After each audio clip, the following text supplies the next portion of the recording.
பொதுப்பணித்துறை அதிகாரிகளுடனான ஆய்வுக் கூட்டத்தில் அமைச்சர் ஆதவ் அர்ஜுனா பேசி வருகிறார். அந்த காட்சிகளை பார்க்கலாம். நெடுஞ்சாலையோடைய வளர்ச்சி அப்படின்னு சொன்னது. அப்ப அமெரிக்கா நெடுஞ்சாலை துறையை எந்த அளவுக்கு போக்கஸ் பண்ணாங்களோ, தமிழ்நாட்டில் இருவழி சாலைகளை நம்ம 4 வழி சாலையா மாத்துறதுக்கான எல்லா விதமான ஒர்க்கையும் நம்ம ஸ்டார்ட் பண்ண போறோம். 4 வழி சாலை 1500 கிலோமீட்டருக்கு 6 வழி சாலையா மாற்ற போறோம். அப்ப நீங்க உங்களுக்கான பிரஷர் இந்த 25% மைனஸ் பண்ணிக்கலாம். ஸ்ட்ரைட்டா நீங்க டெண்டர் எடுக்கலாம். அதுல நேற்று ஒன்றிய அமைச்சர் சொல்லும் போது முக்கியமா அந்த ரோடு போடும்போது பெரிய பிரச்சனை எங்களுக்கு எல்ஏ சொன்னாங்க, லேண்ட் அக்விசிஷன். அது முறையா என்ன ப்ராப்ளம், ஏன் அப்படி ப்ராப்ளம்னா, இன்னைக்கு நம்ம ஒரு லேண்டு விற்க போறோம் அப்படின்னா அந்த ஓனர் அன்னைக்கே பணம் கொடுத்தாதான் லேண்டை ரிஜிஸ்ட்ரேஷன் பண்ண முடியும். இது சட்டம்.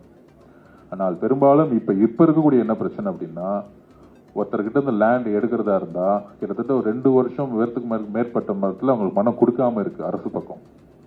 ஸோ அதை நாங்கள் மாண்புமிகு முதலமைச்சர் அவர்கிட்டையும் ஒன்றிய அரசு இருக்கக்கூடிய அந்த அமைச்சர்கிட்ட சொல்லும் பொழுது, எவ்வளவு சீக்கிரம் அந்த எல்ஏ பண்ணும் பொழுது லேண்ட் அக்விசிஷன் போது உடனடியாக பணத்தை டெலிவரி பண்ண போறோமோ அவ்வளவு சீக்கிரம் மக்கள் அந்த வளர்ச்சிக்கான லேண்டை கொடுக்கறதுக்கு அவங்க ரெடியா இருப்பாங்க.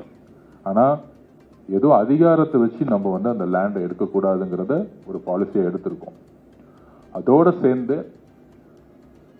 அந்த ப்ராஜெக்ட் ஓகே ஆன பிறகு முக்கியமா இந்த கிராவல் பிரச்சனை, மணல் பிரச்சனை போட முடியல, விஏல இருந்து மேல வரைக்கும் அங்க இருக்கக்கூடிய எம்எல்ஏஸ்ல இருந்து எல்லாருமே ரோட போட விடாம எங்களுக்கு பிரச்சனை பண்றாங்க.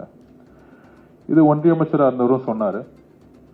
உடனடியாக இங்க இருக்கக்கூடிய அதிகாரிகள் விவாதிச்சோம். அதுல உங்களுக்கு கம்ஃபர்டபுளா இருக்கிற மாதிரி ஒரு டிஸ்கஷன்ஸ் எல்லாம் போயிட்டு இருக்கு. இப்ப நீங்க ஒரு டெண்டர் எடுக்கிறீங்க, 100 கிலோமீட்டர் எடுக்கிறீங்க.